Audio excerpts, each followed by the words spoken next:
ஒரு காடு, நல்ல மரம்லாம் செழிச்சு இருந்தது. அப்படிப்பட்ட காட்டில் ஒரு சாது இருந்தார். அவர் எப்படின்னா, எப்பவும் ஒரு மரத்தடியில் உட்காந்துருப்பார். ஏன்னா அவருடைய இருப்பிடமே அதுதான். அவர் என்ன பண்ணுவார், 3 கல் வச்சுருந்தார். செங்கல் மாதிரி இருக்கும், ஆனால் அதை விட கொஞ்சம் பெருசாக இருக்கும். எதுக்கு அந்த 3 கல்லுன்னா, அதுதான் அவருடைய படுக்கை. அதாவது தூங்குறப்ப ஒரு கல்லை தலைக்கு கீழே வச்சுக்குவார், இன்னொரு கல்லை இடுப்புக்கு கீழே வச்சுக்குவார், இன்னொரு கல்லை காலுக்கு கீழே வச்சுக்குவார். உடம்பை வந்து அப்படியே ஒரு தகட்டால் மூடிக்குவார், அப்படியே தூங்கி போடுவார். மழை பெய்யுதுன்னு வச்சுங்க, அவர் உடம்பு வந்து 3 கல் மேலே இருக்குதா, அதனால் தண்ணி வந்து அடியில் ஓடி போடும், உடம்பு நனையாது. மேலே தகடு இருக்கிறதுனால மழையும் உடம்புல படாது. அவர் தூக்கமும் கெடாது, நிம்மதியாக தூங்குவார். பகலில் அந்த 3 கல்லையும் ஒரு சேர ஒரு அடுப்பு மாதிரி வச்சு அது மேலே உட்காந்துக்குவார். அதனால் பாம்பு பூச்சி எதுவும் அவரை வந்து தொந்தரவு பண்ணுறதில்ல, அது பாட்டுக்கு நகர்ந்து போயிடும். அவர் பாட்டுக்கு நிம்மதியாக இருப்பார். யாராவது எதையாவது கொண்டுகிட்டு வந்து கொடுத்தா அதை வாங்கி சாப்பிடுவார், அவ்வளவுதான். ஒரு நாள் அந்த நாட்டு அரசன் காட்டுக்கு வேட்டையாட வந்தான். அந்த வழியாக வந்தப்போ இந்த சாது படுத்துருக்கிறத பார்த்தான், பரிதாபப்பட்டான்.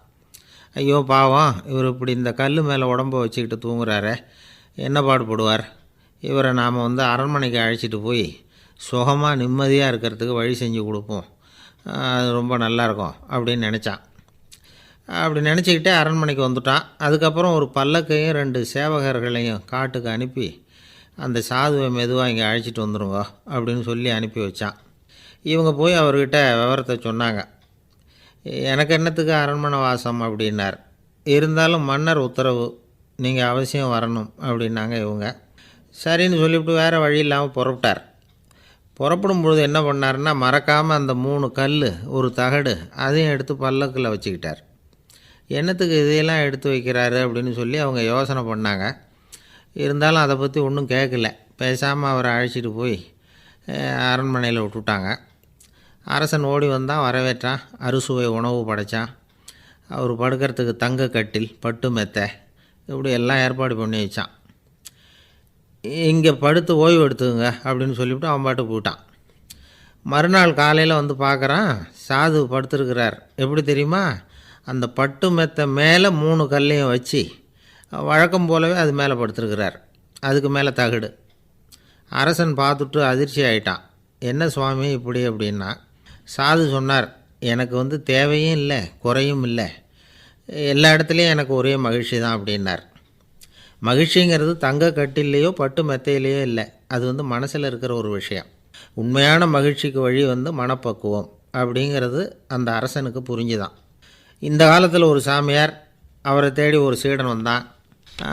என்னாச்சு தெரியுமா, சுவாமி எனக்கு நிம்மதி வேணும், அதுக்கு என்ன வழின்னு கேட்டான். சாமியார் நிமிர்ந்து பார்த்தார். அப்புறம் சொன்னார், நீ ஏகப்பட்ட பேர்கிட்ட கடன் வாங்கியிருக்கிற, அதையெல்லாம் திருப்பி கொடுத்தா தான் உனக்கு நிம்மதி கிடைக்கும்னார். இவனுக்கு ஆச்சரியம். அது எப்படி சாமி, அவ்வளவு கரெக்டாக நான் கடன் வாங்கினதை கண்டுபிடிச்சிங்க அப்படின்னா. உனக்கு கடன் கொடுத்து சாமியாராக போனதே நான் தான்ப்பா, அதனால தான் இந்த கதிக்கு வந்தேன். என்கிட்டயே வந்து நிம்மதிக்கு வழி கேட்குறிய, அதுதான்டா வேதனை அப்படின்னாராம் அவர். எது ரொம்பவும் கஷ்டமான காரியம் அப்படின்னு கேட்டார் ஒருத்தர். ஒருத்தருக்கு ஒருத்தர் சண்டை போடாமல் இருக்கிறது தான் ரொம்ப கஷ்டமான காரியம் அப்படின்னு தோணுது. ஒரு நாட்டுக்கும் இன்னொரு நாட்டுக்கும் சண்டை, நாட்டுக்குள்ளேயே ஒரு குரூப்புக்கும் இன்னொரு குரூப்புக்கும் சண்டை. ஏன் சண்டை போட்டுக்கிறீங்கன்னு கேட்டு பாருங்கள். நாங்கள் சமாதானத்துக்காக தான் சண்டை போட்டுக்கிறோம் அப்படிம்பாங்க. வாழறதுக்காக பிறந்த மனுஷன் லட்சியத்துக்காக உயிரை விட தயார் அப்படின்னு சொல்லிகிட்டு இருப்பான். அப்படி உயிரை விடுறவங்கள நாமளும் பாராட்டுவோம். ஆனால் ஒன்றுமில்லாத விஷயங்களுக்கெல்லாம் சண்டை போடுறவங்களெல்லாம், அப்படிப்பட்டவங்களையும் சரி உயிரை விடுறவங்களையும் சரி என்னென்னு சொல்கிறது, யுத்தங்களாலேயும் சண்டைகளாலேயும் நாம் அடையிறது என்னங்கிறது ஒரு பக்கம் இருக்கட்டும், இழக்கிறது என்ன தெரியுமா, ஏராளமான உயிர்கள். ரத்தம் சிந்துறதுக்கு நான் தயார் அப்படின்னு மார்தட்டி சொல்லலாம். ஆனால் ரத்தம் சிந்தினா உயிர் காத்துக்கிட்டு இருக்க தயார் இல்லை. அதாவது உயிர் வந்து நமக்காக காத்துக்கிட்டு இருக்க தயார் இல்லை. இழக்கிற ரத்தத்தை ஈடுகட்டினா தான் உயிரை காப்பாற்ற முடியும். அதனால் இது சம்மந்தமாக ஆராய்ச்சி செய்கிற கட்டாயம் ஏற்பட்டு போச்சு. அதோட விளைவாக புதுசாக ஒன்றை கண்டுபிடிச்சிருக்கிறாங்க. அதுதான் செயற்கை ரத்தப்பொடி. இப்போ இந்த திடீர் சாம்பார் பொடி, திடீர் ரசப்பொடி, திடீர் காப்பி பொடி இப்படிலாம் சொல்கிறோம்ல, அது மாதிரி இது திடீர் ரத்தப்பொடி. இஸ்ரேல் வந்து ஒரு சின்ன நாடு, மக்கள் தொகை குறைச்சல், அதோட போர்கள் வேறு. அதனால் காயம்பட்டவங்களை காப்பாற்றியே தீர வேண்டிய கட்டாயம். காப்பாற்றணும்னா ரத்த இழப்பை தடுக்கணும். அப்படின்னா உடனடியாக புது ரத்தம் செலுத்தி ஆகணும். திடீர்னு ரத்தம் வேணும்னா எங்கே போகிறது? அதுவும் கிடைக்கிற ரத்தம் சேர்கிற குரூப்பாக இருக்கணும். ஒரு வேடிக்கை பார்த்தீங்களா, நான் வேறு குரூப்பு நீ வேறு குரூப்புன்னு இவன் சண்டை போடுறான். இதில் அடிபட்டவனுக்கு ரத்தம் கொடுக்க போனால் அதுலேயும் அது வேறு வேறு குரூப்பாக இருக்குது. அது ரத்தமும் வேறு வேறு குரூப்புன்னு சொல்லிகிட்டு இருக்குது. எந்த குரூப்பு ரத்தம் வேணும், அது உடனடியாக கிடைக்கலன்னா என்ன பண்ணுறது? இப்படிப்பட்ட கஷ்டம்லாம் நமக்கு வந்துடுது. இதுக்காக தான் விஞ்ஞானிகள் இந்த ரத்த பொடியை கண்டுபிடிச்சிருக்கிறாங்க. அதாவது ஒரு ஆள் அடிபட்டு போட்டான்னு வச்சுங்களேன், அவனுக்கு ரத்தம் கிடைக்கல. உடனே என்ன பண்ணலாம்? இந்த சுத்தப்படுத்தப்பட்ட தண்ணீரை கொஞ்சம் எடுத்துக்க வேண்டியது, அதில் இந்த ரத்த பொடியை கரைக்க வேண்டியது. இப்போ இந்த செயற்கை ரத்தம் வந்து தயாராகிட்டுது. இதை அந்த ஆள் உடம்புல ஏற்றி விட்ற வேண்டியது. இயற்கையாக நம்ம உடம்பில் இருக்கிற ரத்தம் என்னென்ன வேலை செய்யுதோ அதே வேலையை இதுவும் செய்யும். அதாவது ஆக்சிஜனை உடம்புல எல்லா இடத்துக்கும் எடுத்துகிட்டு போகுது. அந்த வேலையை இந்த செயற்கை ரத்தமும் செஞ்சுடுது. ஆனால் ஒரு விஷயம், இந்த செயற்கை ரத்தம் ஒரு அவசரத்துக்கு தான் உபயோகப்படுத்தலாம், ஒரு முதல் உதவி மாதிரி. அதை அப்படியே நிரந்தரமாக விட்டுற முடியாது. பின்னாடி வந்து தேவையான குரூப்பு உண்மையான ரத்தம் கிடைச்ச உடனே அதை செலுத்திக்கணும். உண்மையான ரத்தத்தை 20லேருந்து 40 நாள் வரைக்கும் தான் பாதுகாக்க முடியும். அதுவும் குளிர்பதன பெட்டியில். அதுக்குள்ளே உபயோகப்படுத்தலைன்னா அது வீணாக போயிடும். இந்த ரத்த பொடி அப்படி இல்லை, எவ்வளோ நாள் வேணும்னாலும் அப்படியே வச்சுருக்கலாம். குளிர்பதன பெட்டியும் தேவையில்லை. ஆனால் ஒன்று, இது தண்ணியில் கலந்து செயற்கை ரத்தமாக ஆக்கிவிட்டா அதோட வலு 72 மணி நேரம் தான். அதாவது 3 நாள். அதுக்குள்ளே அந்த ஆசாமியை எங்கேயாவது ஆஸ்பத்திரிக்கு தூக்கிட்டு போய் உண்மையான ரத்தத்தை கொடுத்துடணும். சண்டையில் அடிபடுறவங்க, சாலை விபத்தில் அடிபடுறவங்க, இவங்களுக்கெல்லாம் அவசரத்துக்கு கை கொடுத்து உதவுறது இந்த செயற்கை ரத்த பொடி. அதுக்கப்புறம் நாம் கொடுக்குற ரத்தம் தான் அவங்கள காப்பாற்றணும். இன்றைக்கி வந்து ரத்தத்தை தானமாக கொடுக்க தயாராக இருக்கிற நல்ல உள்ளங்கள் ஏராளம். எவ்வளவு ஆக்சிடெண்ட்டு, ஆப்ரேஷன், இதில் சம்மந்தப்பட்டவங்களை வந்து காப்பாற்றுறது நாம் தானமாக கொடுக்குற ரத்தம் தானே. ஒரு ஆக்சிடெண்ட்டு, ஒரு ஸ்கூட்டர் ஒரு ஆள் மேலே மோதி விட்டுது. பார்த்து வரக்கூடாதா அப்படின்னா அந்த ஆள், நீ தான் பார்த்து நடக்கணும், ஏன்னா 20 வருஷமாக நான் அந்த ஸ்கூட்டரை ஓட்டிகிட்டு இருக்கிறேன் அப்படின்னானா இவன். இதுக்கு அவன் சொன்னானா, நீ தான் பார்த்து ஓட்டணும், ஏன்னா 40 வருஷமாக நான் இப்படி நடந்துக்கிட்டு இருக்கிறேன் அப்படின்னானா. ஒரு ஊரில் ஒரு ராஜா இருந்தார். பெரிய அரண்மனையில் தான் இருக்கிறார். எல்லா வசதியும் இருந்தது. இருந்தாலும் அவர் எல்லாரும் சொல்கிறது எப்படி தெரியுமா, பிச்சைக்கார ராஜா. அப்படி ஒரு பேர் அவருக்கு நிலச்சி போச்சு. ஜனங்களும் சரி, மற்ற தேசங்களில் உள்ளவங்களும் சரி, அவர் அந்த பேர் சொல்லியே குறிப்பிடுறது வழக்கமாக போட்டுது. இது அவருக்கு ரொம்ப கவலையாக போச்சு. என்ன இது, நம்மளை தேடி வர்றவங்களுக்கெல்லாம் நாம் சோறு போடுறோம், நம்ம புகழ்ந்து பாடல் ஏற்றி கொண்டு வர்ற புலவர்களுக்கெல்லாம் அவங்க எப்படி வந்தாலும் ஒருவேளை சோறு போடணுங்கிறது உத்தரவு. இவ்வளவுலாம் செஞ்சும் நம்மளை போய் பிச்சைக்கார ராஜான்னு எல்லாரும் சொல்கிறாங்களே, அது ஏன், எதுக்காக இப்படி சொல்கிறாங்க? இதுதான் ராஜாவுக்கு குழப்பம். சரி, இதை பற்றி நம்ம அமைச்சர்கள்கிட்ட கேட்கலாமா அப்படின்னு யோசனை பண்ணார். இந்த விஷயத்தை போய் அவங்கக்கிட்ட எப்படி கேட்குறதுன்னு அவருக்கு தயக்கமாக இருந்தது. கௌரவ குறைச்சலாக தெரிஞ்சுது அவருக்கு. சரி, சாதாரண குடிமக்கள்கிட்ட இதை பற்றி கேட்கலாமா அப்படின்னு யோசனை பண்ணார். கேட்கலாம், ஆனால் அவங்க யாரும் ராஜா முன்னாடி வந்து நின்று தைரியமாக பேசக்கூடிய அளவுக்கு இல்லை. ராஜாவோட குழப்பம் நாளுக்கு நாள் அதிகமாக போச்சு. கடைசியாக அவர் ஒரு முடிவுக்கு வந்தார். அதாவது இதை பற்றி ஒரு பிச்சைக்காரங்கிட்டே கேட்டு பார்த்துட்டா என்ன. இதுதான் அவர் பண்ண முடிவு. உடனே மாறு வேஷம் போட்டுக்கிட்டு நகர்வலம் போனார். ஒரு பிச்சைக்காரனை கண்டுபிடிச்சார். இதை பாருப்பா, நம்ம ராஜாவை எல்லாரும் பிச்சைக்கார ராஜான்னே சொல்கிறாங்களே, அதுக்கு என்ன காரணமாக இருக்கும் அப்படின்னு கேட்டார். அதுக்கு அவன் சொல்கிறான், இதுக்கான பதிலை இன்னும் ஒரு 30 நாளில் சொல்கிறேன் அப்படின்னா. உடனே இவருக்கு சந்தோஷம். உண்மையை அவங்ககிட்ட சொன்னார். நான் வேறு யாரும் இல்லை, நான் தான் இந்த நாட்டு ராஜா. இப்போ நீ என் கூடவே வந்துடும், அரண்மனையிலேயே தங்கிக்கோ, 30 நாள் கழித்து எனக்கு பதில் சொல்லிவிட்டு அதுக்கப்புறமா நீ போகலாம் அப்படின்னு சொல்லி அழைச்சிட்டு வந்துட்டார். அரண்மனையில் ஒரு மூலையில் அவன் தங்கிறதுக்கு இடம் கொடுத்தார். தினம் 2 வேளையும் இவனுக்கு சோறு போடுங்க அப்படின்னு உத்தரவு போட்டார். ராஜா கொடுத்த இடத்துல போய் உக்காந்துக்கிட்டான் அந்த பிச்சைக்காரன். தினமும் அந்த அரண்மனையில் நடக்கிறதையெல்லாம் கவனிச்சிக்கிட்டு வந்தான். வேளைக்கு சாப்பாடு வரும், சாப்பிட்டுக்கிட்டு இருக்கான். இப்படி 30 நாள் முடிஞ்சுது. ராஜா வந்தார். என்ன, என்னோட கேள்விக்கு பதில் என்னன்னு கண்டுபிடிச்சிட்டியான்னார். கண்டுபிடிச்சிட்டேன்னா. என்ன எல்லாரும் பிச்சைக்கார ராஜான்னு சொல்கிறாங்களே, அது நியாயமாக படுதா உனக்குன்னு கேட்டார். நியாயமாக தான் படுது, சந்தேகம் இல்லாமல் நீங்கள் பிச்சைக்கார ராஜா தான். என்ன தான் நீங்கள் வசதியோடவும் படைபலத்தோடவும் இருந்தால் கூட நீங்கள் எங்கள் வர்க்கத்தை சேர்ந்த ஆசாமி தான் அப்படின்னு அடித்து சொல்லிவிட்டான் அந்த ஆள். ஏனால் அப்படி சொல்கிறேன்னு கேட்டார் இவர். அரசே, ஒரு உண்மையை கண்டுபிடிச்சி சொல்கிறதா நான் உங்ககிட்ட சொன்னேன். நீங்கள் ராஜ பரம்பரைன்னா உடனே உங்கள் கழுத்தில் கிடக்கிற முத்து மாலையை கழட்டி பரிசாக கொடுத்துருப்பீங்க, பொன்னையும் மணியையும் கொடுத்துருப்பீங்க. ஆனால் நீங்கள் அப்படி செய்யலை. என்னை ஒரு மூலையில் உட்கார வச்சு 2 வேளை சோறு போட சொன்னீங்க. உங்களை தேடி யார் வந்தாலும், யார் வந்து பாராட்டி பேசினாலும் அல்லது பிரச்சனைகளை சொன்னாலும் நீங்கள் செய்கிற ஒரே காரியம் சோறு போடுறது தான். பிச்சைக்காரனுக்கு சோறு மட்டும்தான் உலகம். உங்கள் விஷயத்திலையும் நீங்கள் அப்படி தான் நினைக்கிறதாக தெரியுது. நல்லா கவனிங்க. எந்த ஒரு பிரச்சனைக்கும் சோறு தான் முடிவுன்னு நினைக்கிறீங்க பாருங்கள். நீங்கள் சந்தேகமில்லாத எங்களை சேர்ந்த ஆள் தான் அப்படின்னு விட்டான் அந்த பிச்சைக்காரன். அதுக்கப்புறம் தான் அந்த ராஜா தன்னுடைய தவறுகளை எல்லாம் தேர்த்திக்கிட்டாராம். பசின்னு வர்றவங்களுக்கு சோறு தான் போடணும், அது தப்பு இல்லை. பாராட்ட வர்றவங்களுக்கெல்லாம் சோத்தையே போட்டு அனுப்புனா இப்படி தான் பேர் வரும். எனக்கு தெரிஞ்ச ஒருத்தர் தினமும் யாராவது ஒருத்தரை தன் வீட்டுக்கு அழைச்சிட்டு போவார், சாப்பாடு போட்டு அனுப்புவார். முன்னறிவிப்பு இல்லாமல் திடீர்னு ஒரு விருந்தாளியோட வீட்டில் போய் இவர் நிற்கிறது வழக்கம். அந்த அம்மாவும் இவருக்காக தயார் பண்ணி வச்சுருந்ததை இவர் அழைச்சிட்டு வந்திருக்கிற விருந்தாளிக்கு போட்டுருவாங்க. விருந்தாளி சாப்பிட்டுட்டு போனதுக்கப்புறம் இவர் மனைவிகிட்ட உனக்கு சிரமம் வேணாம் அப்படின்னு சொல்லிவிட்டு பக்கத்தில் உள்ள ஒரு ஹோட்டலுக்கு போய் காசு கொடுத்து சாப்பிட்டுட்டு வந்துடுவார். பல நாள் இப்படி நடக்கும். ஒரு நாள் அவரை தனியாக கூப்பிட்டுக்கிட்டு போய் ஏன் இப்படி பண்ணுறீங்கன்னு கேட்டோம். அதுக்கு அவர் சொல்கிறாரு, எங்கள் வீட்டு சாப்பாட்டிலேருந்து தப்பிக்கிறதுக்கு எனக்கு வேறு வழி எதுவும் தெரியல சார், அதனால தான் இப்படி பண்ணிகிட்ருக்கிறேன் அப்படின்னார் ரொம்ப பரிதாபமாக. ஒருத்தன் எப்படி நடந்துக்கிறாங்கிறத வச்சு தான் அந்த ஆள் எப்படிங்கிறத நாம் முடிவு பண்ணுறோம். ஆளுமைன்னு சொல்கிறோம்ல, அதுக்கு சூழ்நிலைகளை ஆளுகின்ற தன்மை அப்படின்னு விளக்கம் கொடுக்குறார் ஒரு உளவியல் நிபுணர். சரி, ஒரு மனிதனுடைய ஆளுமையை உருவாக்குகிற விஷயங்கள் என்னென்ன? பிறப்பு, வளர்க்கப்பட்ட விதம், படிப்பு, நண்பர்கள், சமுதாயம், இப்படி நிறைய உண்டு. ஆளுமையின் அடிப்படையில் சில மனநோய்கள் உண்டாகுது. அதெல்லாம் என்னென்னங்கிறத தெரிஞ்சு வச்சுக்கிட்டோம்னா நம்ம கூட இருக்கிறவங்கள அடையாளம் கண்டுபிடிக்கிறதுக்கு அது ரொம்ப உபயோகமாக இருக்கும். ஃப்ரெனாய்டு ஆளுமை அப்படின்னு ஒன்று. இந்த கோளாறு உள்ளவங்க எப்படி இருப்பாங்க தெரியுமா? அதிக உணர்ச்சி, சந்தேகம், பொறாமை இதெல்லாம் அதிகமாக இருக்கும். வளைஞ்சு கொடுக்க மாட்டாங்க. அடுத்தவங்களோட இணக்கமான உறவு இருக்காது. அவங்க செய்கிற தப்புக்கெல்லாம் அடுத்தவங்களை குறை சொல்லிகிட்டு இருப்பாங்க. இது ஒரு ரகம்.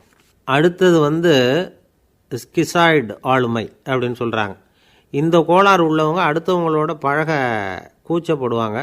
சின்ன வயசுலேயே இது ஆரம்பமாயிடுது. பகல் கனவுலேயே சஞ்சரிப்பாங்க. அவங்களுடைய விரோதம், கோபம் இதை கூட வெளியில் காட்டிக்க முடியாமல் இருப்பாங்க. இவங்களுக்கு அகமுகம், பிரச்சனைகள்லேருந்து ஒதுங்கி எதுலேயும் ஈடுபாடு இல்லாதவங்களாக இருப்பாங்க. இப்படி ஒரு ரகம். அடுத்தது சைக்ளோதமிக் ஆளுமை அப்படின்னு சொல்கிறாங்க. அது என்னென்னா, உணர்ச்சிகளில் ஏற்றத்தாழ்வு அதிகமாக இருக்குமா. சில சமயம் பார்த்தா மகிழ்ச்சியாக இருப்பாங்க, சில சமயம் சோகமாக உட்காந்துருப்பாங்க. அவங்க மனநிலைக்கு தகுந்த மாதிரி சமூக நிகழ்ச்சிகளில் பங்கெடுத்துக்குவாங்க. இன்னொரு வகை என்னென்னா எண்ணப்பீடிகை ஆளுமை அப்படின்னு பேர் வச்சுருக்கிறாங்க. அதுக்கு இவங்களுக்கெல்லாம் கரெக்டாக இருக்கணும். எல்லாம் சட்டத்திட்டம், இதுலேயும் ஒரு ஒழுங்குமுறை, இப்படி எதிர்பார்க்குற மனோபாவம். இவங்க எதிர்பார்ப்புக்கும் வரன்முறைக்கும் மற்றவங்க கட்டுப்படணும்னு நினைப்பாங்க. இந்த நிலைமை நீடித்தா என்ன ஆகும் தெரியுமா? அலைக்கழிக்கிற எண்ணங்கள் திரும்ப திரும்ப ஒரே செயலை செய்ய தூண்டுற மன தளர்ச்சிக்கு ஆளாயிடுறாங்க. அடுத்தது ஹிஸ்டீரியா ஆளுமை. சின்ன விஷயத்தையெல்லாம் பெருசுப்படுத்தி நாடகமாக்குற நடிகர்கள் இவங்க. உணர்ச்சி அதிகம் உள்ளவங்க. இவங்க மன எழுச்சியில் பக்குவமின்மை, குழந்தைத்தனம், முதிர்ச்சியின்மை எல்லாம் இருக்கும். தன்னலம் மிக்க குணம். பிறர் தன்னை மட்டுமே கவனிக்கணும்னு நினச்சி செயல்படுறது, இதெல்லாம் இவங்க அடையாளம். அடுத்த ரகம் எப்படின்னா வளர்ச்சியற்ற ஆளுமைன்னு சொல்கிறாங்க. அடுத்தவங்களோட இணங்கி போக முடியாதவங்க. அறிவு, மன எழுச்சி, சமூக உறவு இதில் எல்லாம் போதுமான வளர்ச்சியையும் நிறைவையும் பெற முடியாதவங்க. இவங்களால வாழ்க்கையில் முன்னேற முடியாது. பிச்சைக்காரங்க, குற்றவாளிகள், இவங்ககிட்டெல்லாம் இது மாதிரியான ஆளுமை அதிகமாக இருக்குமா. அடுத்தது என்னென்னா சோறு உடைய ஆளுமை. எதுலேயும் உற்சாகம் இல்லாமல் சோர்ந்து போயிருப்பாங்க. அதுக்கெல்லாம் நமக்கு வலிமை இல்லைப்பா அப்படின்னு சொல்லிகிட்டு இருப்பாங்க. சின்ன விஷயங்களுக்கெல்லாம் அதிர்ச்சி அடையிறது. வாழ்வின் சுவையை அனுபவிக்க முடியாதவங்க. இன்னொரு ரகம் இது கொதித்தெழும் ஆளுமைங்கிறாங்க. எதுக்கு எடுத்தாலும் ஆத்திரம், குரோதம், வன் செயல் இதிலெல்லாம் ஈடுபாடு, இப்படி உள்ளவங்க. நத்தை வகை ஆளுமை அப்படின்னு ஒன்று.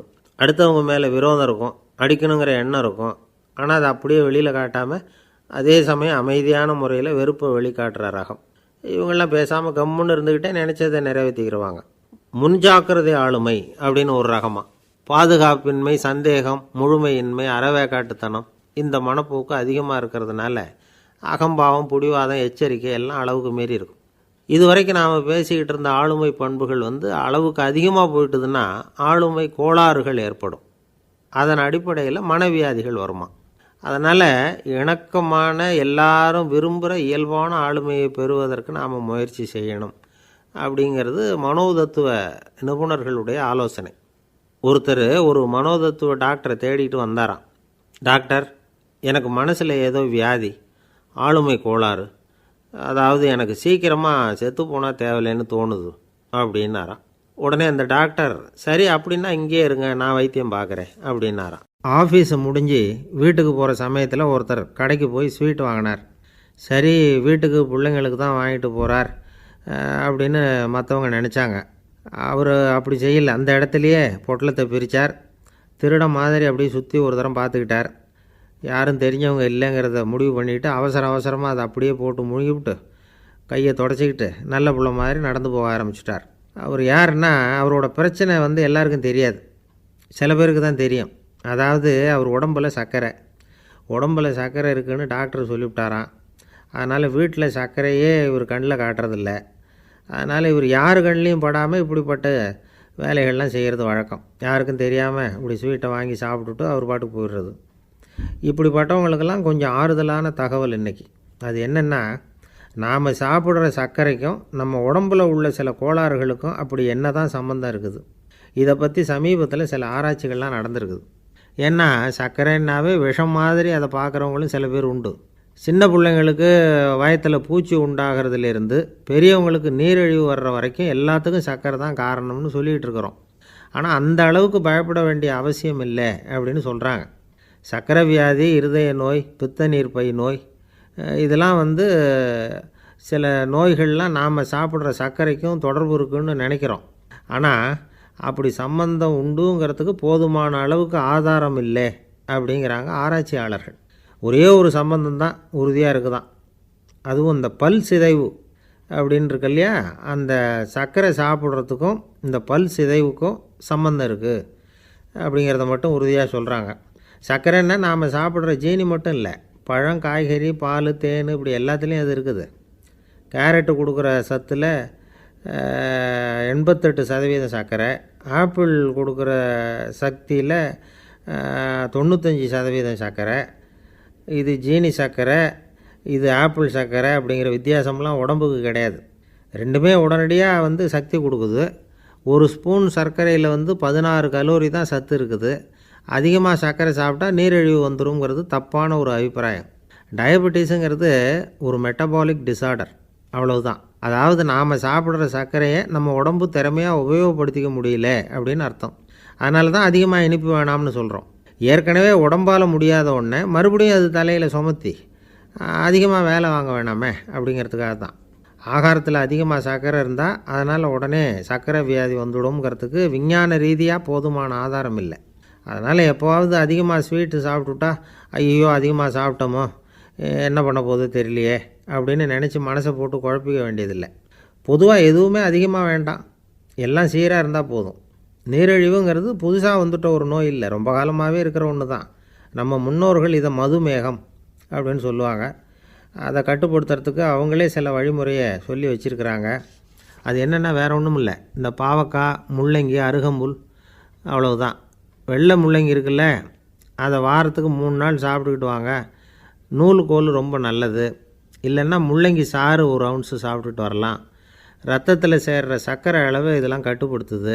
சிறுநீரில் காணப்படுகிற சர்க்கரை அளவையும் சமநிலைப்படுத்துது. தினமும் ஆகாரத்தில் கோதுமை, கேழ்வரகு, வெந்தயம், கருவேப்பிலை, சோயாபீன்ஸ் எது கிடைக்குதோ சேர்த்துக்கலாம். இப்படிலாம் செஞ்சுக்கிட்டு வந்தால் அப்புறம் வீட்டுக்கு தெரியாமல் கடையில் போய் நின்றுக்கிட்டு ஸ்வீட் வாங்கி திருட்டுத்தனமாக சாப்பிட வேண்டிய அவசியமே உங்களுக்கு வராது. 2 ஆசாமிகள் கடற்கரையில் உட்காந்து சாவகாசமாக பேசிக்கிட்டு இருந்தாங்களாம். ஒருத்தர் சொன்னார், இன்னொருத்தருக்கு தெரியாமல் ஸ்வீட்டு சாப்பிட்றதே எப்பவும் இடைஞ்சல் தான் சார். நேற்றுக்கு பாருங்கள் அப்படி தான் சாப்பிட்டுக்கிட்டு இருந்தேன், வீட்டுக்காரி கண்ணில் போட்டுவிட்டுதோ, அதுக்கப்புறம் ஒரே ரகலையாக போச்சு அப்படின்னாராம். எனக்கு கூட அப்படி தான் சார் ஆகிட்டுது, ஒரே ரகலை அப்படின்னாராம் இன்னொருத்தர். நீங்கள் சாப்பிட்டதும் உங்கள் வீட்டுக்காரங்க கண்ணில் போட்டுவிட்டுதா சார் அப்படின்னு கேட்டிருக்காரு இவர். அதுக்கு அவர் சொன்னாராம், அப்படி இல்லை சார், கடைக்காரர் கண்ணில் போட்டுட்டுதோ நான் அவருக்கு தெரியாமல் அந்த ஸ்வீட்டை அவர் கடையிலேருந்து எடுத்திருந்தேன் அப்படின்னு விளக்கம் கொடுத்தாராம் இந்த ஆள். ஒருத்தர் முகத்தை தொங்க போட்டுக்கிட்டு ஒரு மாதிரியாக வந்தார். என்ன விஷயம்னு விசாரித்தேன். என்னுடைய நண்பன் ஒருத்தங்கிட்ட கருத்து வேறுபாடு, இனிமேல் நமக்குள்ளே எந்த சம்மந்தமும் வேணாம்னு நட்பை முறிச்சிட்டு வந்துட்டேன்னா. நண்பர்கள்னு இருந்தால் கருத்து வேறுபாடு வரத்தான் செய்யும்னு. கருத்து வேறுபாடு வராமல் இருக்கிறதுக்கு ஏதாவது வழி உண்டா அப்படின்னு கேட்டாங்க. அதை பற்றி நிபுணர்கள் சில யோசனைகளை சொல்லியிருக்கிறாங்கன்னு.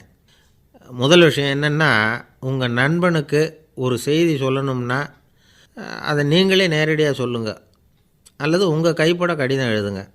அதாவது நேரடி தொடர்பு முக்கியம். அதை விட்டுட்டு இன்னொருத்தர் மூலமாக நண்பர்களுக்கு செய்தி அனுப்புனா நீங்கள் சொல்கிற செய்தி அப்படியே போய் சேராது, அது சேதமாயிடும். கூட்டி குறைச்சி சொல்லிவிடுவாங்க, அது குழப்பத்தில் கொண்டாந்து விட்டுரும். இது ஒரு யோசனை. ரெண்டாவது யோசனை என்னென்னா, நீங்கள் ஒரு நல்ல காரியத்தை செய்யும் பொழுது உங்கள் நண்பரையும் சேர்த்துக்குங்க, அவருக்கும் அதில் ஒரு ஈடுபாட்டை உருவாக்குங்க. மூணாவது யோசனை, நம்ம பக்கத்தில் இருக்கிற நண்பர் மகிழ்ச்சி அடைகிற மாதிரி ஏதாவது செய்யணும்.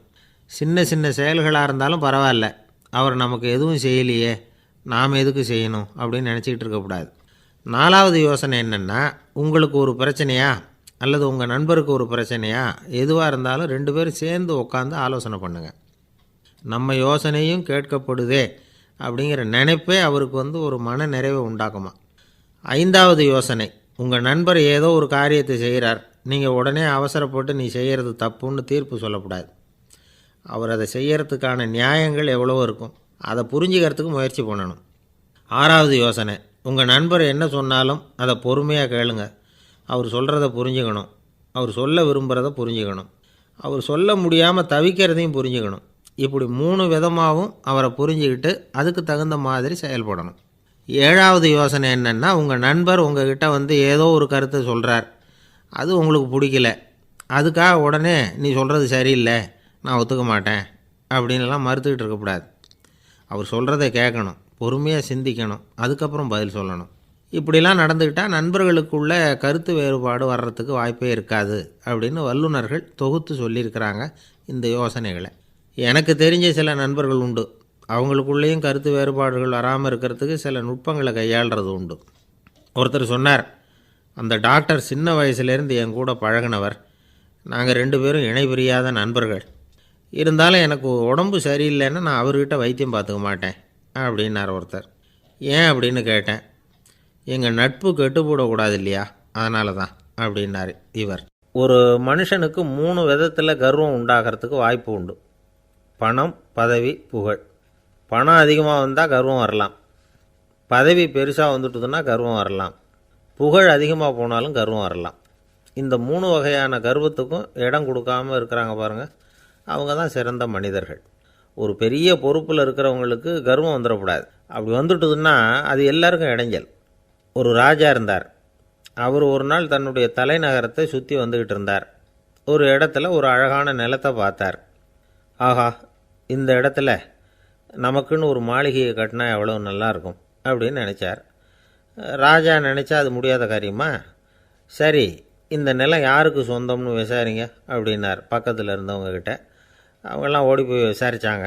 அந்த இடம் ஒரு வயசான கிழவிக்கு சொந்தம், வயசான அம்மாவுக்கு சொந்தமாக. அந்த அம்மா தான் அதில் ஒரு குடிசையை போட்டு குடியிருந்துகிட்டு இருக்கிறாங்க. சரி, அந்த நிலத்துக்கு ஒரு விலையை நிர்ணயம் பண்ணி அதை அந்த வயசான அம்மாக்கிட்ட கொடுத்துருங்கோ அப்படின்னு உத்தரவு போட்டார் ராஜா. ஆனால் அந்த அம்மா, இது எங்கள் பூர்வீக இடம், இதை விற்க மாட்டேன் அப்படின்னு சொல்லிவிட்டுது.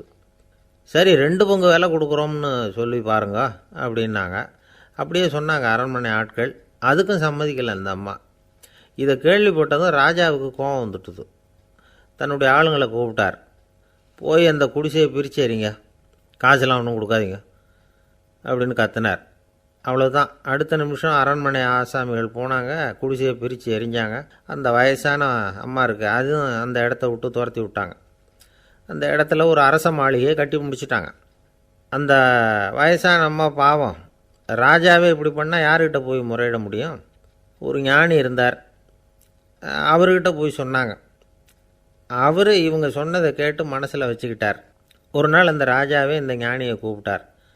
புதுசாக ஒரு மாளிகை கட்டியிருக்கிறேன், வந்து பாருங்கன்னு. சரின்னு சொல்லி இந்த பெரியவர் ஒரு நாள் அந்த மாளிகைக்கு போனார். சும்மா போகல, ஒரு கழுதையையும் ஓட்டிகிட்டு போனார். கொஞ்சம் சாக்குகள், வெத்து சாக்கு, அதையும் எடுத்து கழுதை முதுகில் போட்டு கழுதையை ஓட்டிகிட்டு போகிறார். ராஜா பார்த்தார். அவருக்கு இது ஆச்சரியமாக இருந்தது. என்ன இது, மாளிகைக்கு வந்துட்டு போங்கன்னு கூப்பிட்டா கழுதை சாக்கு இதெல்லாம் கூப்பிட்டு வராரே, ஒன்றும் புரியலையேன்னு நினச்சார். எதுக்காக இதெல்லாம்னு கேட்டார். அரசருடைய தோட்டத்திலேருந்து கொஞ்சம் மண் எடுத்துகிட்டு போகிறதுக்கு ஆசைப்பட்றேன், அதுக்கு நீங்கள் அனுமதி கொடுக்கணும் அப்படின்னாரு இவர். இது என்ன வேடிக்கையான கோரிக்கையாக இருக்குது அப்படின்னு நினச்சார் ராஜா. இருந்தாலும் மண் தானே கேட்குறாரு, எடுத்துகிட்டு போகட்டுமே அப்படின்னு நினச்சார். சரின்னு அனுமதி கொடுத்தார். அந்த பெரியவர் தோட்டத்துக்கு போனார், மண்ணை வெட்டினார், சாக்கில் போட்டு நிரப்புனார். ராஜாவை கொஞ்சம் கிட்ட வாங்கன்னு கூப்பிட்டார். இந்த மண் மூட்டையை தூக்கி கழுதையோட முதுகில் வைக்கணும், கொஞ்சம் உதவி பண்ணுங்கன்னார். ஓ பண்ணுறேனே அப்படின்னு சொல்லி ராஜா கிட்ட போனார். மூட்டையை தூக்கி பார்க்குறாரு, முடியல, திணறி போயிட்டார். இப்போ அந்த ஞானி பேசினாராம். அரசே, இந்த ஒரு சாக்கு மண்ணையே உங்களால் தூக்க முடியல, அந்த கிழவிகிட்ட இருந்து அந்த அக்கிரமமாக அபகரித்த இந்த தோட்டம் பூராவையும் சுமக்கணும்னு ஆசைப்படுறீங்களே, அது உங்களால் முடியுமா அப்படின்னு கேட்டாராம். ராஜா யோசனை பண்ண ஆரம்பித்தார். தன்னுடைய செயலுக்காக வருத்தப்பட்டாராம். அந்த வயசான அம்மாவை உடனடியாக வரவழைச்சார். தாயே, தப்பு பண்ணிட்டேன், என்னை மன்னிச்சுக்குங்க, இன்னையிலேருந்து இந்த மாளிகையும் தோட்டமும் உங்களுக்கு தான் சொந்தம் அப்படின்னு சொல்லிவிட்டாராம். போகிறப்ப இந்த உலகத்திலேருந்து எண்ணத்தை எடுத்துகிட்டு போக போகிறோம், அதனால் ரொம்பவும் அலட்டிக்க வேண்டியதில்லை, கர்வப்பட வேண்டியதில்லை அப்படிங்கிறது ஒரு பெரிய உபதேசம். ஒரு பெரிய மனுஷன் சாக கிடந்தார், ரொம்பவும் அழுதார். ஏன் அழறீங்க அப்படின்னு கேட்டாங்க சுற்றி இருந்தவங்க. நான் சாகிறதுக்காக கவலைப்படலை, நான் நம்ம ஜனங்களுக்காக எவ்வளவோ காரியம்லாம் செஞ்சுக்கிட்டு வந்தேன். நான் செஞ்சுக்கிட்டு வந்த சேவையை இனிமேல் யார் செய்ய போகிறாங்க, அது யாரால் முடியும், அதை நினச்சி தான் அழறேன் அப்படின்னாராம். ஒருத்தர் முன்னாடி வந்தார். அதுக்காக நீங்கள் கவலைப்படாதீங்க, உங்கள் சேவையை தொடர்ந்து செய்கிறதுக்கு என்ன மாதிரி இளைஞர் பட்டாலும் தயாராக இருக்குது, இருந்தாலும் எங்கள் கவலை என்னென்னா அப்படின்னு இழுத்தார். என்ன சொல்லுங்கன்னு கேட்டார் அவர். நீங்கள் இது வரைக்கும் என்ன சேவை செஞ்சுக்கிட்டு வந்தீங்க, அதுதான் எங்களுக்கு இன்னமும் புரியாத புதிராக இருக்குது அப்படின்னாராம் அவர். இந்த காலத்து புள்ள ஒருத்தன் தன்னோட அப்பாவை பார்த்து சொன்னான், அப்பா, நான் உனக்கு உதவி செய்யலாம்னு நினைக்கிறேன், என்ன உதவி செய்யணும்னு சொல்லு அப்படின்னா. நீ சும்மா இருந்தால் அதுவே எனக்கு செய்கிற பெரிய உதவிடா அப்படின்னார் அப்பா. சும்மா இருக்கிறதும் ஒரு உதவி தான், அது மாதிரி மௌனமும் ஒரு சமூக சேவை தான் அப்படிங்கிறார் காஞ்சி பெரியவர். நமக்கு 5 புலன்கள் இருக்குது, மெய், வாய், கண், மூக்கு, செவி. இந்த 5லேயும் அதிகப்படியான வேலை எதுக்குன்னு நினைக்கிறீங்க? வாய்க்கு தான். ஏன்னா அதுக்கு 2 வேலை.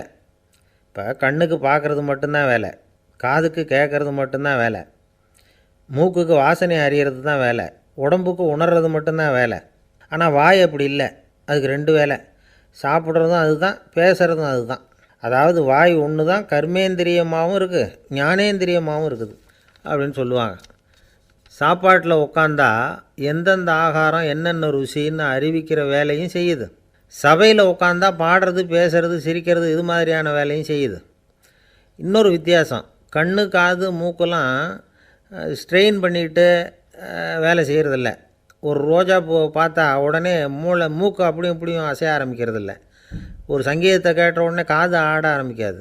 ஆனால் வாய் அப்படி இல்லை, அது பேசினாலும் சரி சாப்பிட்டாலும் சரி அசைஞ்சு தான் ஆகணும். ஆக மற்றதை விட வாய்க்கு வேலை ஜாஸ்தின்னு தெரியுது. சாப்பிட்றது, பேசுறது அப்படின்னு 2 காரியம் அதுக்கு. இப்படி 2 காரியம் இருக்கிறதுனால அது 2ஐயும் பாதியாக குறைச்சிக்கணுங்கிறது கடவுள் அபிப்பிராயமாக இருக்கணும் அப்படிங்கிறார் காஞ்சி பெரியவர். ஆனால் இப்போ நாம் அப்படியே நடந்துக்கிறோம், அதுக்கு நேர்மாறாக நடந்துக்கிறோம். நாம் சாப்பிட்றதும் அதிகம், பேசுகிறதும் அதிகம், 2 வேலையையும் தேவைக்கு அதிகமாகவே செய்கிறோம். வாய் தான் ரொம்ப ஓவர் ஒர்க்குடு. அதுக்கு ஓய்வு கொடுத்தா உடம்பும் நல்லாயிருக்கும், உலகமும் நல்லாயிருக்கும். மௌன விரதம் இருக்கிறதெல்லாம் எதுக்காக நினைக்கிறீங்க? இதுக்காக தான்.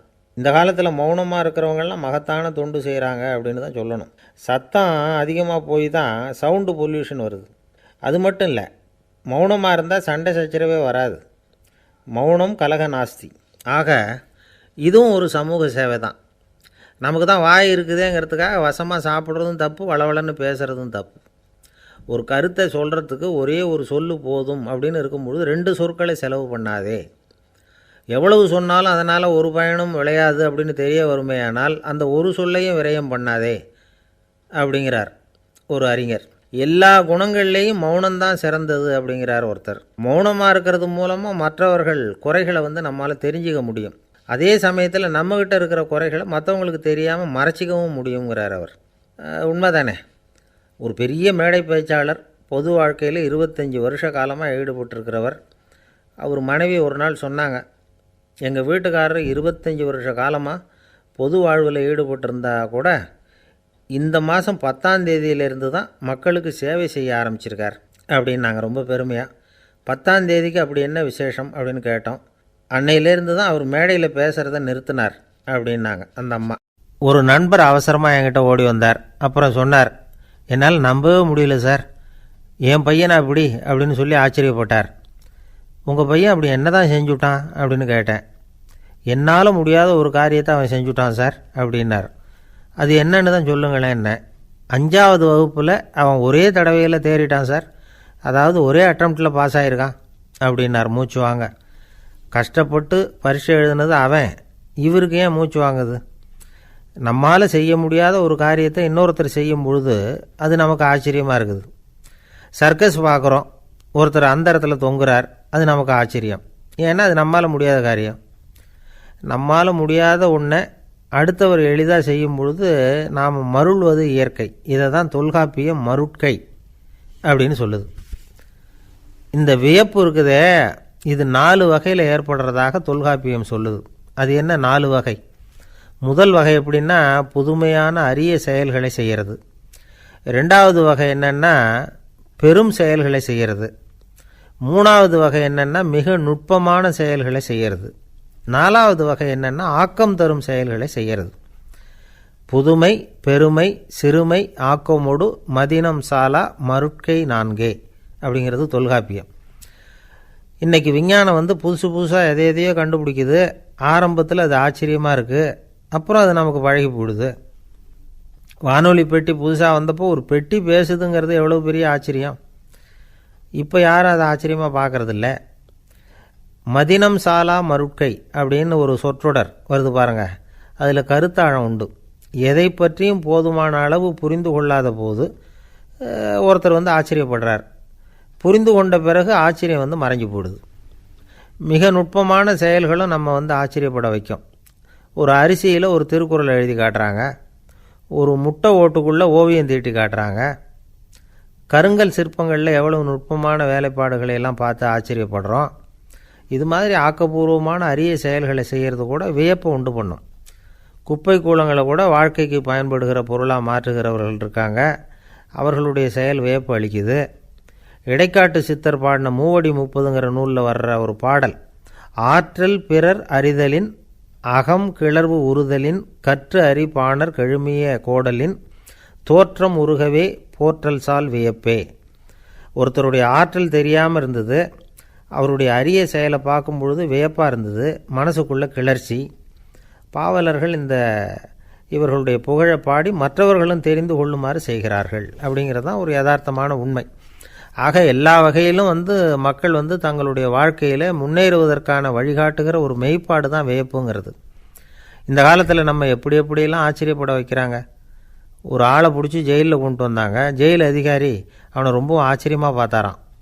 இவன் கேட்டான், ஏன் சார் அப்படி பார்க்குறீங்க, நான் இப்போ இங்கே வர்றது உங்களுக்கு ஆச்சரியமாக இருக்குதா அப்படின்னு கேட்டிருக்கான்.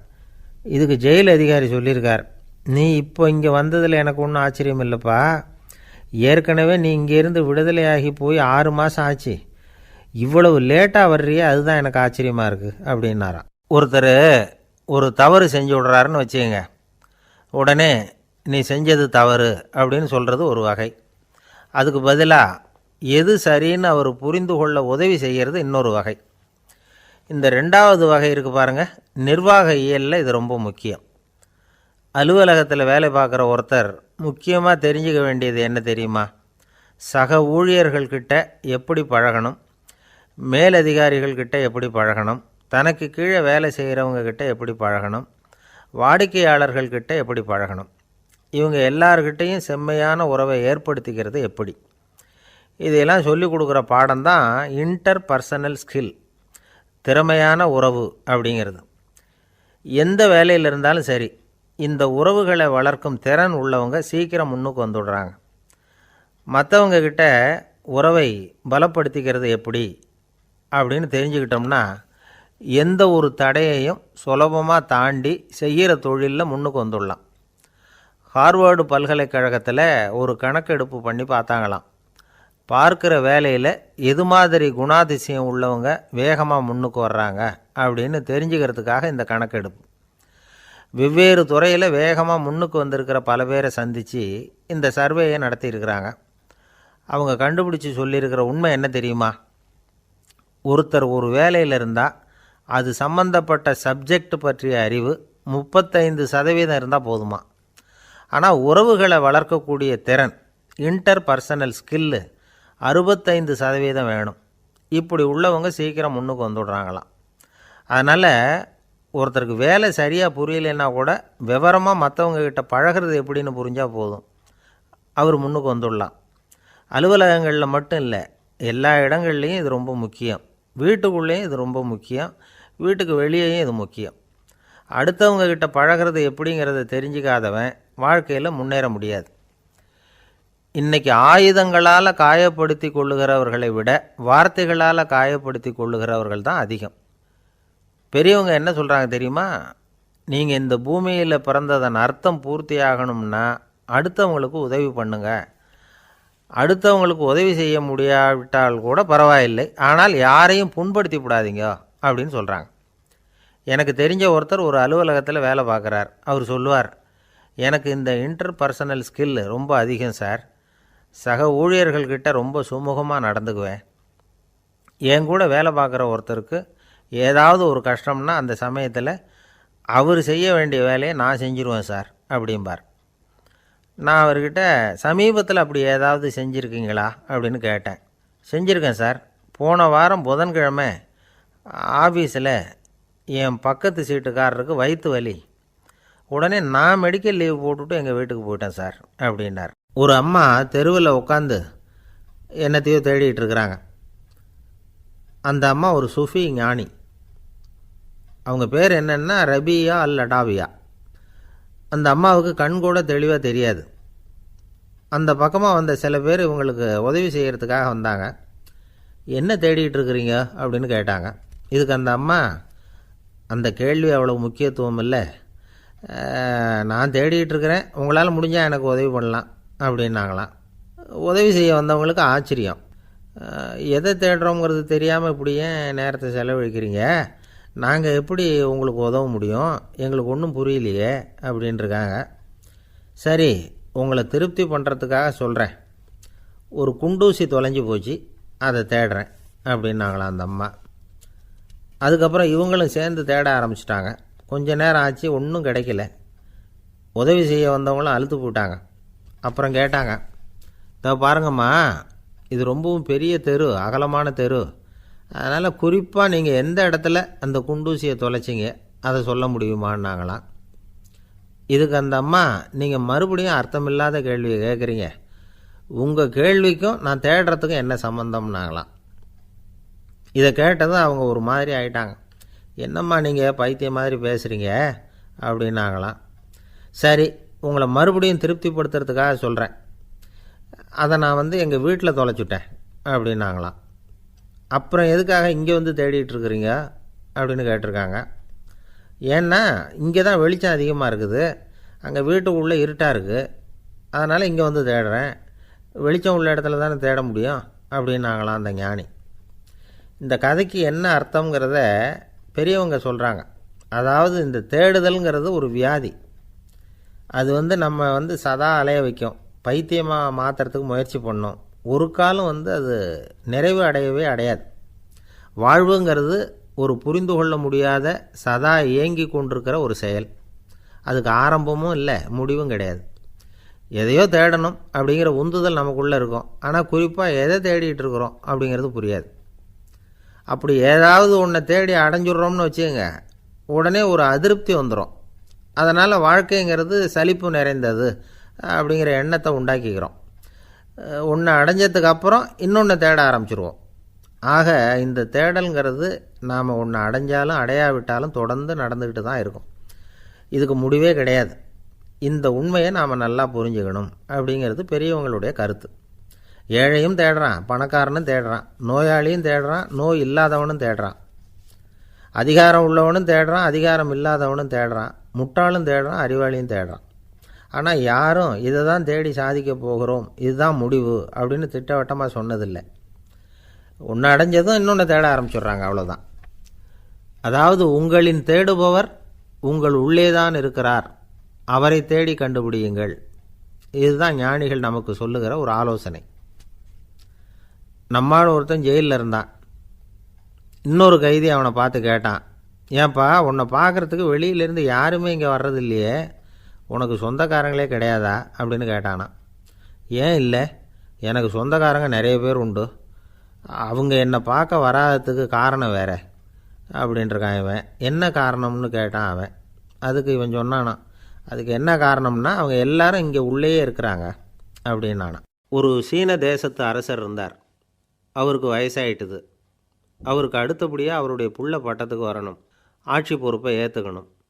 ஒரு நல்ல தலைவனுக்கு இருக்க வேண்டிய பண்புகள்லாம் தன்னுடைய மகனுக்கு இருக்கணும்னு விரும்பினார் அந்த அரசர். அதனால் இளவரசனை பக்கத்தில் இருந்த ஒரு குரு கிட்ட அனுப்புனார். இளவரசன் அவர்கிட்ட போய் சேர்ந்தான். அந்த குரு என்ன பண்ணார் தெரியுமா, இவனை பார்த்து சொன்னார், இதை பாருப்பா, நீ என்ன பண்ணுற, இப்போவே பக்கத்தில் இருக்கிற காட்டுக்கு போ, நடுக்காட்டில் போய் ஒரு இடத்துல உட்காந்துக்கோ, அங்கே என்னென்ன சத்தம்லாம் உன் காதில் விழுதுன்னு கவனித்து கேளு, உன் காதில் விழுந்த ஓசைகள் என்னென்னங்கிறத என்கிட்ட வந்து சொல்லு, அதுதான் எனக்கு தெரியணும், உனக்கு வேலையும் அதுதான் அப்படின்னு சொல்லி அனுப்பி வச்சுட்டார். இளவரசன் காட்டுக்கு போனான். குரு சொன்னபடியே ஒரு இடத்துல உட்காந்து கவனித்து கேட்டான். அதுக்கப்புறம் குருக்கிட்ட திரும்பி வந்தான். என்னென்ன சத்தம்லாம் கேட்ட அப்படின்னு கேட்டார் குரு. குருவே, காட்டில் நான் பறவைகள் சத்தம்லாம் கேட்டேன், மிருகங்களின் ஓசையையும் கேட்டேன், இதை தவிர இடி மின்னல் மழை இதுகளோட சத்தத்தையும் கேட்டேன் அப்படின்னா. குரு யோசனை பண்ணார், நீ இன்னமும் சரியாக கேட்கல, அதனால் மறுபடியும் காட்டுக்கு போ, கொஞ்ச நாள் தங்கியிருந்து கேட்டுட்டு வா அப்படின்னார். இளவரசனுக்கு ஒன்றும் புரியல. இருந்தாலும் குருவின் கட்டளையாச்சே, மறுக்க முடியுமா? உடனே அவன் மறுபடியும் காட்டுக்கு போனான். ஒரு இடத்துல உட்காந்தான். கொஞ்ச நேரம் உன்னிப்பாக கவனித்து கேட்டான். சில நாள் கழித்து குருக்கிட்ட திரும்பி வந்தான். குருவே, இந்த தடவை சில துல்லியமான சத்தங்களை எல்லாம் கேட்டான். தேனீ பறக்கிற சத்தம், நீரோடையின் மெல்லிய ஓசை, இதெல்லாம் கேட்டேன்னா. குரு சிரித்தார். நீ மறுபடியும் காட்டுக்கு போ, இன்னும் சில நாள் அங்கே இரு, முழுமையாக கவனமாக கேட்டுக்கிட்டு வா அப்படின்னு சொல்லி அனுப்பி வச்சுட்டார். இளவரசனுக்கு குழப்பம் அதிகமாயிட்டுது. ஒன்றுமே புரியல. மறுபடியும் காட்டுக்கு போனான். மௌனமாக ஒரு இடத்துல உட்காந்துட்டான்.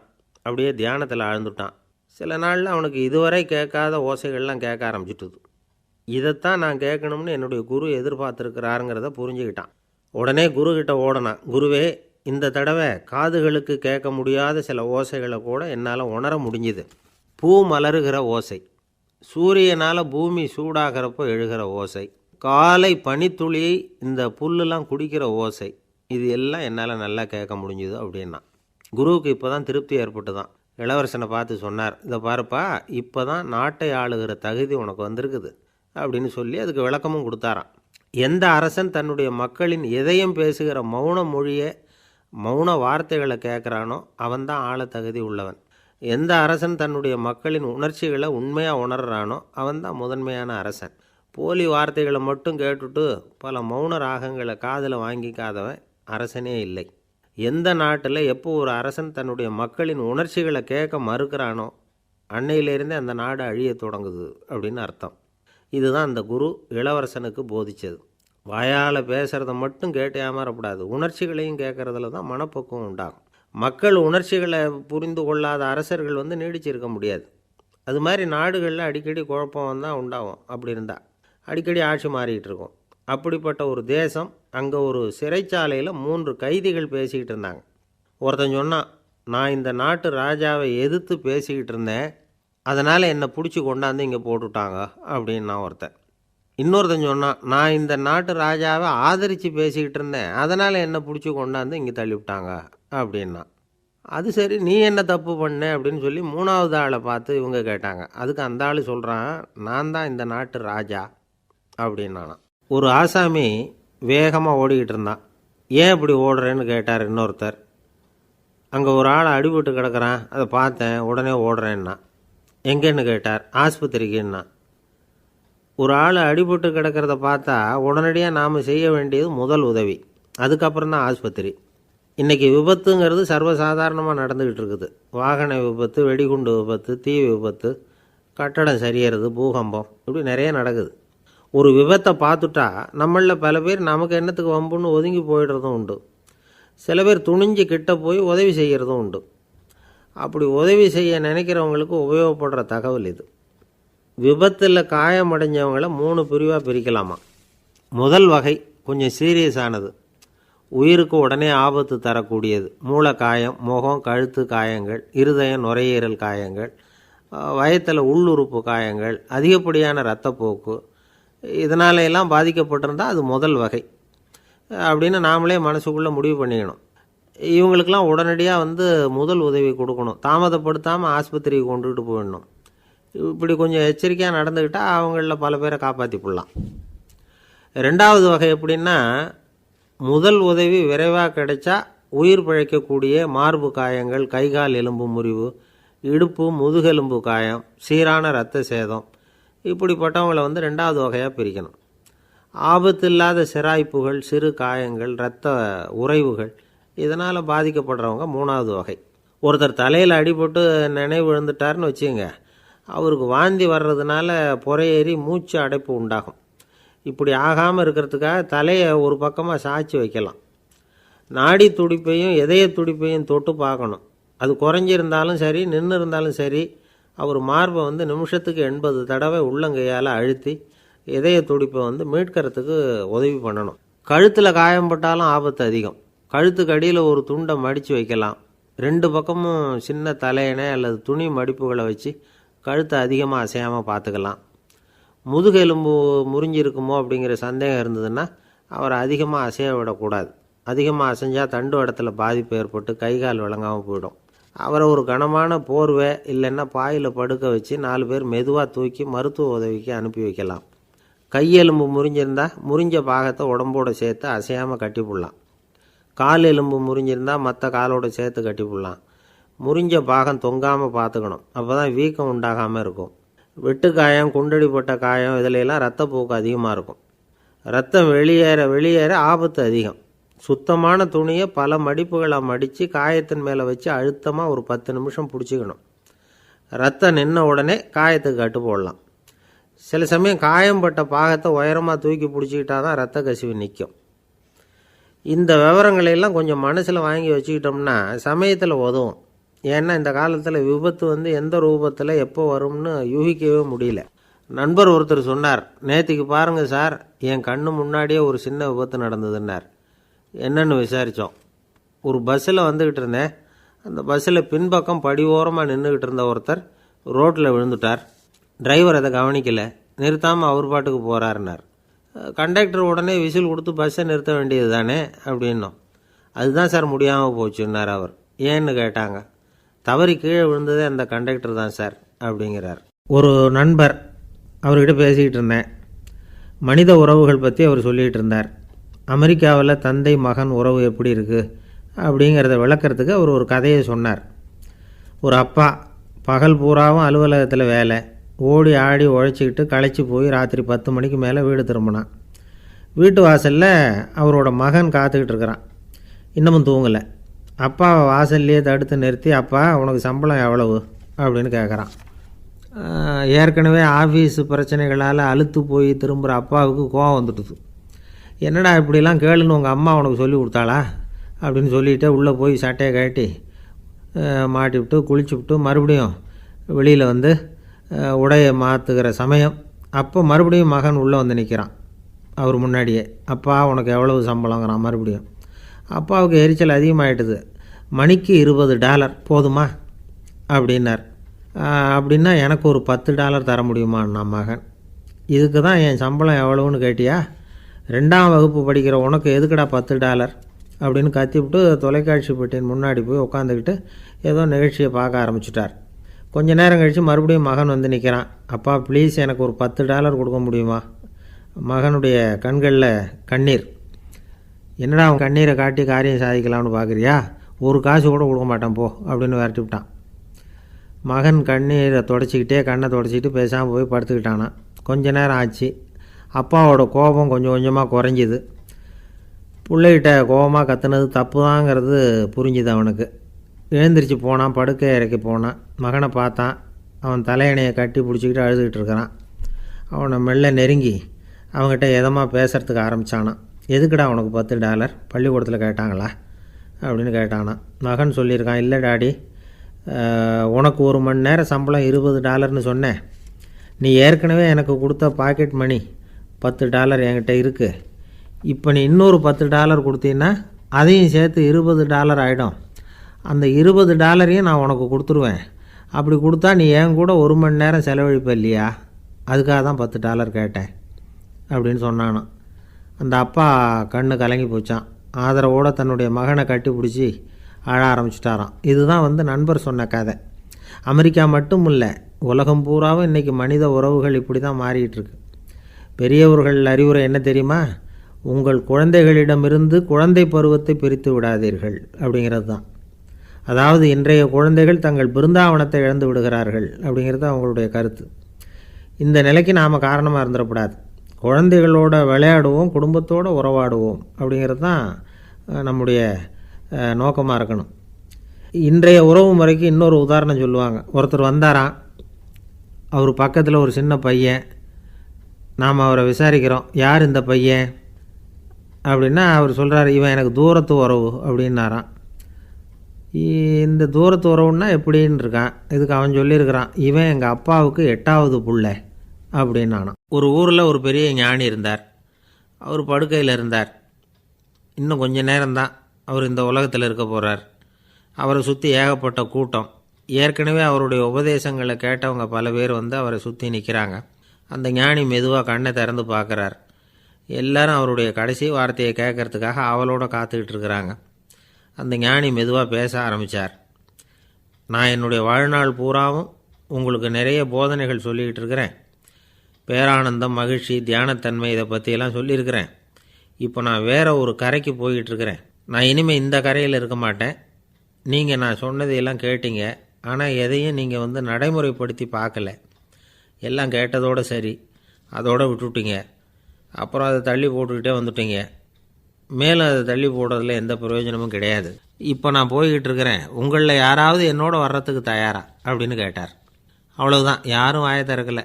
ஒரே மௌனம், சத்தமே இல்லை.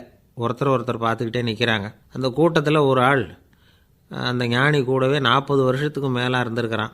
அவனும் வாயை திறக்காமல் இன்னொருத்தன் முகத்தை பார்த்துக்கிட்டே நிற்கிறான்.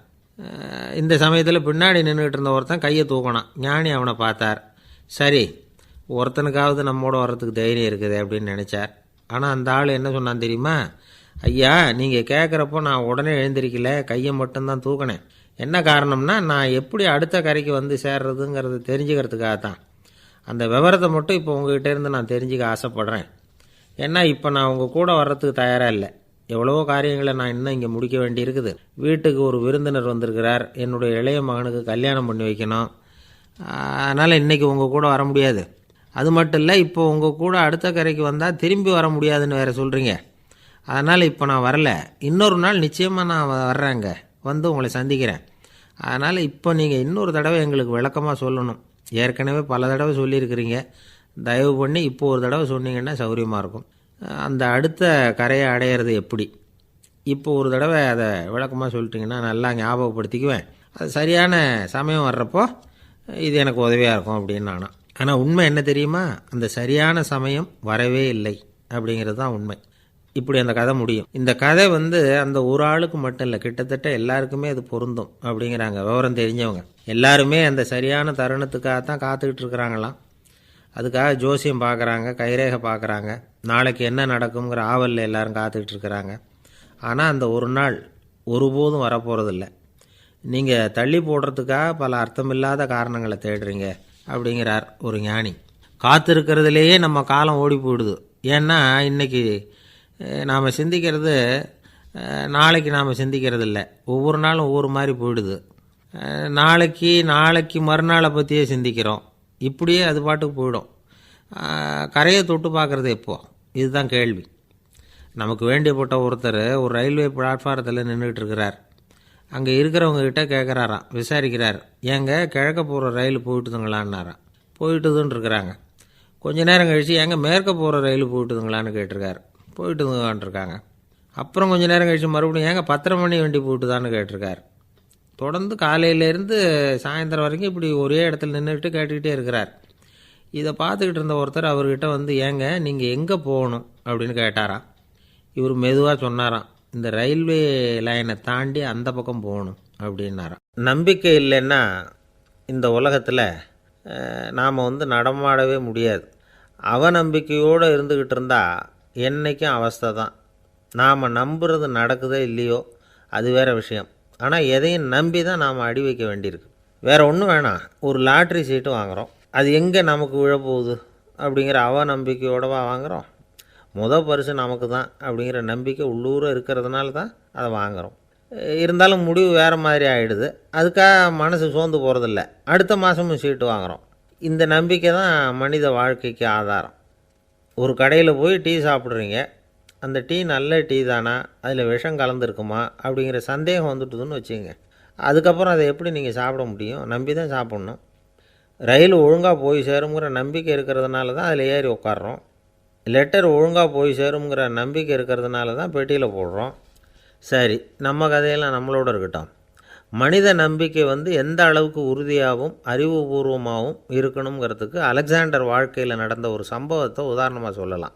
இந்த உலகத்தையே ஜெயிக்கணும்னு புறப்பட்டார் அலெக்சாண்டர். ஒரு கட்டத்தில் அவர் சிட்னஸ் நதி கரைக்கு சேர்ந்தார். அந்த சமயத்தில் அவருக்கு கடுமையான நோய் வந்துட்டுது. அவர் கூடவே வந்திருந்த கிரேக்க வைத்தியர்கள் என்னென்னமோ முயற்சியெல்லாம் பண்ணி பார்த்தாங்க. இருந்தாலும் அலெக்சாண்டருக்கு வந்திருக்கிறது என்ன நோய்ங்கிறத அவங்களால கண்டுபிடிக்க முடியல.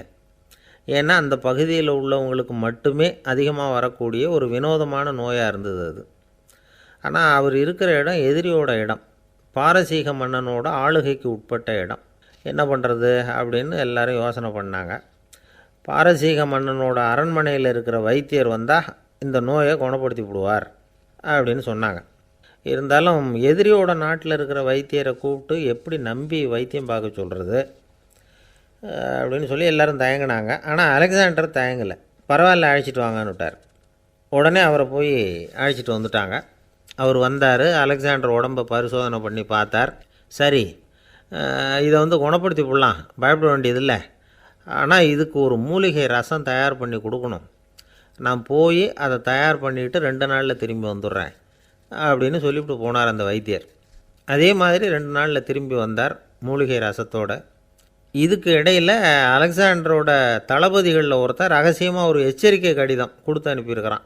அதை வாங்கி என்ன விஷயம்னு பார்த்தார். இப்போ உங்ககிட்ட வந்திருக்கிற எதிரி நாட்டு வைத்தியரை நம்பாதீங்க, அவன் கொண்டுகிட்டு வந்திருக்கிற மூலிகை ரசத்தில் விஷம் கலந்துருக்குது அப்படின்னு அதில் எழுதியிருக்கு. அதை பார்த்தார் அலெக்சாண்டர். இருந்தாலும் கொஞ்சம் கூட அலட்டிக்கலை. வைத்தியர் கொடுத்த மருந்தை வாங்கி கடகடன்னு குடிச்சுட்டு அதுக்கப்புறம் அந்த கடிதத்தில் இருந்த விஷயத்தை அந்த வைத்தியர்கிட்ட சொன்னார். வைத்தியர் திகைச்சு போயிட்டார். தன் மேலே அலெக்சாண்டர் வச்சுருக்கிற நம்பிக்கையை பார்த்து அவருக்கு ரொம்ப வியப்பு. வைத்தியர் உண்மையிலேயே நல்ல மருந்து தான் கொண்டுகிட்டு கொடுத்துருக்கிறார், அதில் விஷம்லாம் எதுவும் கலக்கலை.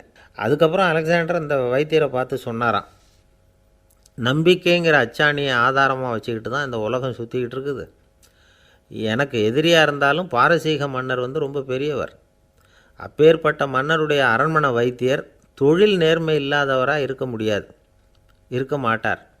அப்படி இருந்தால் அவரை அரண்மனை வைத்தியராக வச்சிருக்கவே மாட்டாங்க அப்படின்னு நம்பினேன். என்னுடைய நம்பிக்கை வீண் போகலை அப்படின்னாராம். இதுதான் மானுட நம்பிக்கைங்கிறது. இந்த காலத்துலேயும் இது மாதிரி இந்த மானுட நம்பிக்கையை ரொம்பவும் சாமர்த்தியமாக கையாளுகிற கெட்டிக்காரங்க சில பேர் இருக்கிறாங்க. இந்த காலத்து குரு, அவருக்கு ஒரு சிஷ்யன். குரு முன்னாடி அந்த சிஷ்யன் ரொம்ப பணிவாக நின்று, குருவே, உங்கள் கையால் விஷத்தை கொடுத்தாலும் அதை வாங்கி மடமடன்னு குடிச்சிருவேன் அப்படின்னா. உன்னுடைய குரு பக்தியை மெச்சினேன் அப்படின்னார் குரு.